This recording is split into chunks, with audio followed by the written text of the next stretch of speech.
Level 1. Ahmedabad Amusement Park Disaster. On Sunday, July 14, 2019, a horrific tragedy struck Kankaria Amusement Park in Ahmedabad, India. A popular pendulum-style ride known as Discovery became the center of this catastrophe. The ride, designed to seat 32 people in a circular arrangement, swung riders back and forth, reaching thrilling heights. A viral video captured the incident. The ride operated normally at first, with riders screaming in excitement, creating joyful memories, while onlookers watched and recorded.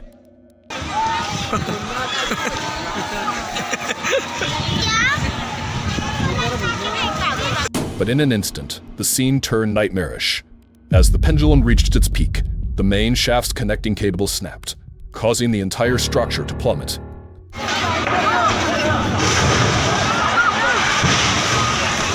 Approximately 30 people were on board, and the crash resulted in a devastating impact, even striking those below.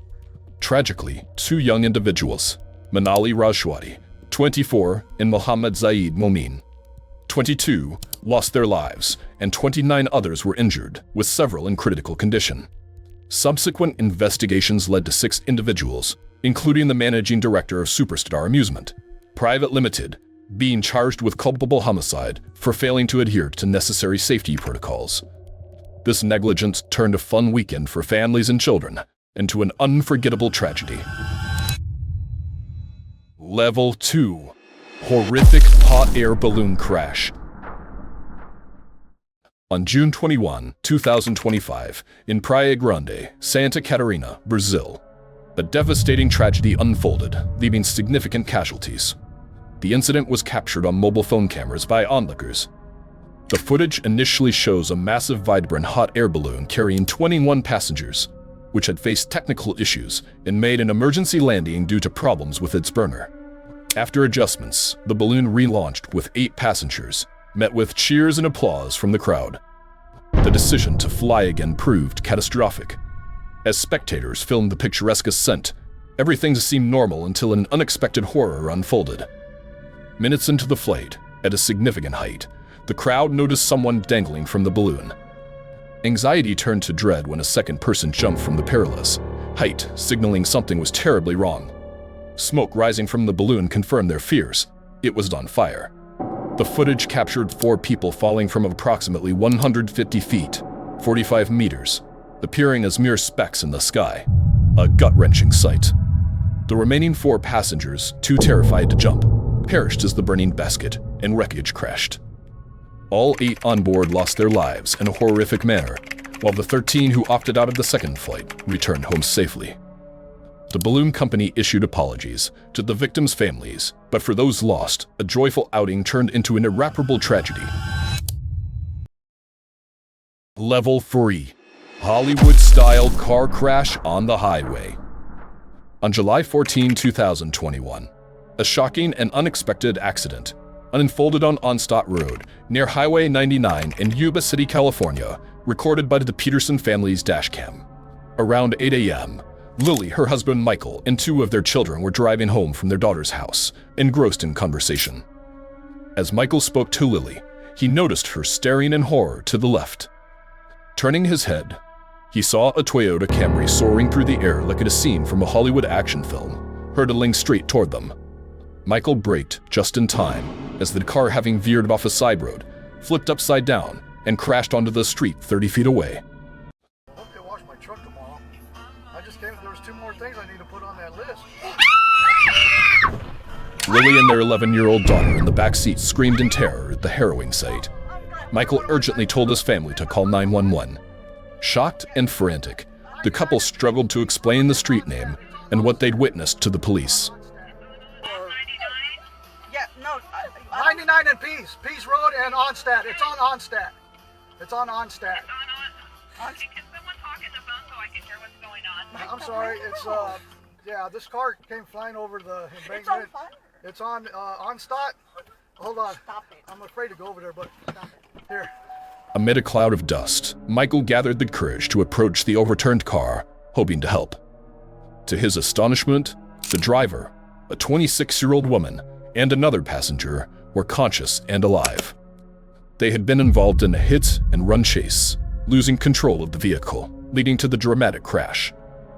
Yeah, it looks like a scene from an action movie, but it was real life. Investigators say the driver was likely fleeing a hit and run and speeding down East Onstadt Road. The problem was she hit a left curve and was going way too fast and drove up this embankment. You can see the tire marks in the grass and car parts strewn about, basically serving as a launch pad that sent the Toyota Camry flying several feet through the air, clearing power lines and landing on the other side of Pease Road overpass. Michael doused a small fire with a water bottle to prevent further danger and urged the injured not to move until help arrived. The driver was hospitalized, and remarkably, she recovered without serious injuries. The incident left a lasting mark on the Peterson family. Though physically unharmed and lucky to avoid a collision, the emotional toll lingered, reminding them how deeply such events can scar the psyche long after the wreckage is cleared. Level 4. Store robbery and hostage attempt. On Sunday, June 29, 2025, a terrifying robbery and attempted hostage situation unfolded at a store in St. Augustine, Florida, captured by the store's CCTV. Emma Marine, an 18-year-old working her usual shift as a cashier, faced an unimaginable ordeal. Around midday, Michael Tundador, 31, entered the store, acting suspiciously. After using the restroom and leaving, he returned, tampering with items, tossing some around, and slipping others into his pockets. Emma confronted him, asking if he intended to pay. Days earlier, a theft during her sister's shift at the same store had infuriated their boss, who threatened to fire them. Fearing for her job, Emma bravely blocked Tundador's exit as he tried to leave with stolen goods. This decision led to a harrowing escalation. When verbal threats failed to deter Emma, Tundador resorted to violence, grabbing her throat and dragging her toward a stolen van he'd driven to the store. What began as a petty theft spiraled into an attempted kidnapping with unknown intentions, possibly assault or worse. Emma fought back fiercely, screaming for help and struggling with her hands and feet as she was pulled toward the van. After a desperate fight, she broke free and fled. A witness, Kelly Eason, in the store's parking lot, heard Emma's cries and called 911. 911. There's a lady being attacked. He's trying to put her in the car. Aiding her until police and emergency services arrived. I saw a young lady screaming, fighting. I waved and yelled at her to come to me and of course got on the phone with 911. Tundador fled but was soon apprehended, charged with store theft, vehicle theft, and attempted kidnapping. She did everything that we could ask her to do. She got very, very loud. She was fighting. She was resisting. Did she save her own life? She did. Emma sustained only minor scratches on her wrist and was treated without serious physical harm. However, the psychological toll lingered, requiring therapy sessions for weeks. She has not returned to work at the store and struggles to resume a normal life, haunted by the trauma of that day. Level 5. Bizarre bus accident. On June 24, 2017, a strange and shocking traffic accident occurred in Reading, England, captured on video and quickly going viral. Around 9 a.m., Simon Smith, 53, was crossing Gun Street when a massive double-decker bus, driven by Chekdauda Senghor, barreled into the street at high speed. Senghor, operating Reading's bus number 17, appeared to lose control, mistakenly pressing the accelerator instead of the brake. The bus struck Simon from behind, with such force that he was thrown 20 feet, 6 meters, onto the sidewalk. Miraculously, the impact propelled him clear of the bus's wheels, sparing him from being crushed. Astonishingly, Simon stood up almost immediately, took a few steps, and entered the Purple Turtle Bar to take refuge. Simon later shared, "I came down the street, it was early morning. I'd gone to pay in a wage check at my bank. I make that journey every Saturday. I didn't think anything of it, but then I heard some banging behind me, and I was hit from behind." The driver stopped at a bus and rushed to Simon's side. Bystanders, police, and emergency services soon arrived. Initially, police doubted Simon's claim, unable to believe someone could remain conscious after such a collision. But CCTV footage confirmed the violent impact. Simon was taken to a hospital where he was treated for injuries to his ribs, shoulder, and hands, along with severe internal and external bruising. Grateful to have survived, he reflected. I feel very lucky to be alive. On another day, I would have been with my wife and my 5-year-old walking with them. I'm feeling quite traumatized that I should be dead, and they could have been them. Senghor expressed remorse, apologized, and faced legal consequences. He was sentenced to 8 months in prison, suspended for a year, ordered to complete 250 hours of unpaid work, and required to attend a 5-day rehabilitation program. He was also mandated to retake an extended driving test after his ban. Level 6. Missing Girl Report by the River. In June 2025, Brazilian journalist Lenildo Frazão was filming a report by the Miram River in Bacabal, northeastern Brazil, about the disappearance of a 13-year-old girl named Raissa. Unbeknownst to him, his report would take a chilling turn. Accompanied by a cameraman, Lenildo waded into the river, barefoot, to discuss its depth and dangers, aiming to warn others, especially children, against entering it. Foi justamente aqui, pessoal. Nós vamos entrar agora na água aqui para mostrar para vocês o local. Olha, a gente já vê que aqui a água é muito forte, ó. E vai descendo, ó. Vixe Maria, vai descendo. He linked the river to Raissa's sudden disappearance, urging caution. Minutes into the report, as everything seemed routine, a startling incident occurred.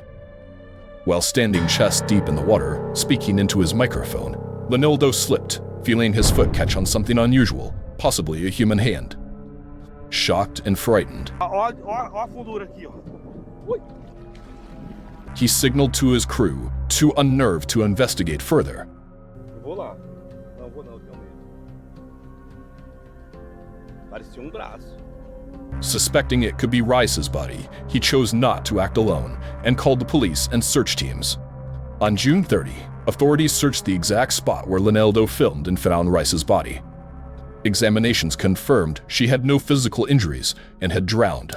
Her body was laid to rest that afternoon. It remains unclear whether what Lenildo felt was indeed her body, but his responsible reporting undeniably led to her discovery, bringing closure to her family and friends.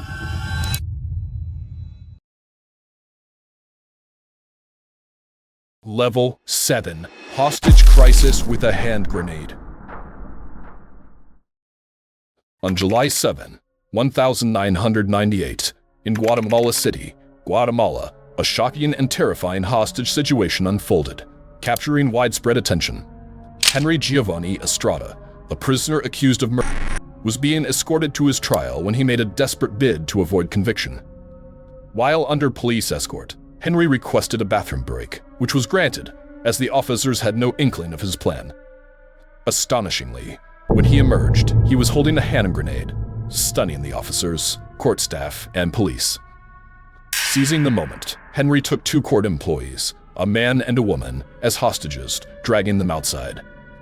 Police surrounded him but were paralyzed by the threat of the grenade. The standoff stretched into the night, with no easy resolution. Henry, moving with his visibly terrified yet outwardly calm hostages, issued demands. After tense negotiations, he agreed to release 1 hostage at the El Salvador border in exchange for a van, a driver, and a loaded firearm. The police provided the van, and Henry, with his hostages, drove toward the border overnight. The next morning, near the border, he kept his word, releasing the male hostage, who was quickly whisked away by officers. The female hostage remained and Henry grew agitated, demanding the promised gun. An officer approached with the weapon, engaging Henry in conversation to distract him while holding on to the gun. Simultaneously, another officer swiftly pulled the female hostage from the van in a daring rescue. After a 20-hour ordeal, Henry was left with no leverage, his hostages safe. Unwilling to face arrest, he chose to detonate the grenade, ending his life. Fortunately, the explosion harmed no one else, and Henry's dramatic saga concluded with the same grenade that had sparked it.